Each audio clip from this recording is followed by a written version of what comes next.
Hello everyone, I hope you are doing well. Today we'll talk about how to fix or how to solve the problem of Tapas app. We go to settings,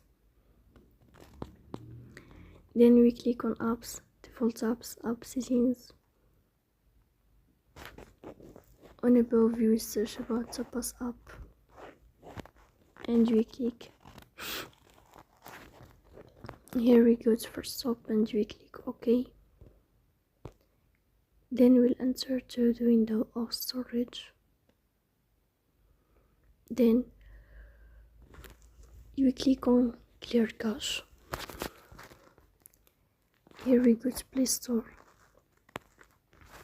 We search about the application of Tapas and we click.